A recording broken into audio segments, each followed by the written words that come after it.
आदिलक्ष्मी नमस्तेस्तु परब्रह्मस्वरूपिणी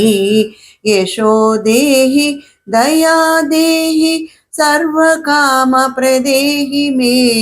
सन्तानलक्ष्मी नमस्तेस्तु पुत्रपौत्रप्रदायिनी पुत्रां देहि दया देहि सर्वकामप्रदेहि मे विद्यालक्ष्मी नमस्तेस्तु सर्वविद्यास्वरूपिणी विद्यां देहि कलां देहि सर्वकामप्रदेहि मे धनलक्ष्मी नमस्तेस्तु सर्वदारिद्र्यनिवारिणी धनं देहि श्रियं देहि सर्वकामप्रदेहि मे धान्यलक्ष्मी नमस्तेस्तु सर्वाभरणभूषिते धान्यं देहि दयां देहि सर्वकामप्रदेहि मे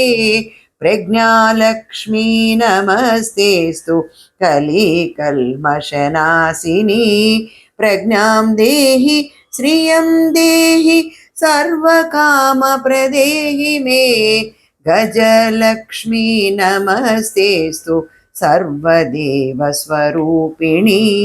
सर्वान्तगोकुलं देहि सर्वकामप्रदेहि मे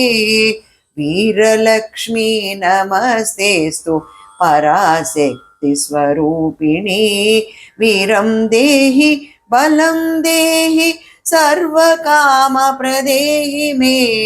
जयलक्ष्मी नमस्तेस्तु सर्वसाध्य जयप्रदे जयं देहि शुभं देहि सर्वकामप्रदेहि मे भाग्यलक्ष्मी नमस्तेस्तु सौमाङ्गल्यनिलयिनी भाग्यं देहि श्रियं देहि सर्वकामप्रदेहि मे आरोग्यलक्ष्मी नमस्तेस्तु सर्वरोगनिवारिणी आयुर्देहि श्रियं देहि सर्वकामप्रदेहि मे प्रीतिदेवी नमस्तेस्तु विष्णुवक्षस्थलस्थिते प्रीतिं देहि श्रियं देहि सर्वकामप्रदेहि मे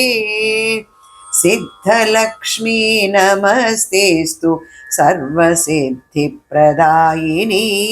सिद्धिं देहि श्रियं देहि सर्वकामप्रदेहि मे सौन्दर्यलक्ष्मी नमस्तेस्तु सर्वधरवरभूषिणी रूपं देहि श्रियं देहि सर्वकामप्रदेहि मे सौभाग्यलक्ष्मी नमस्तेस्तु भुक्तिमुक्तिप्रदायिनी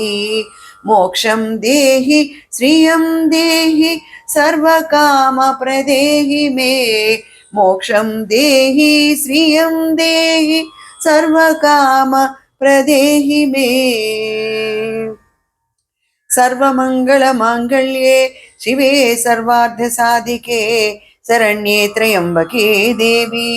नारायणि नमोऽस्तुते।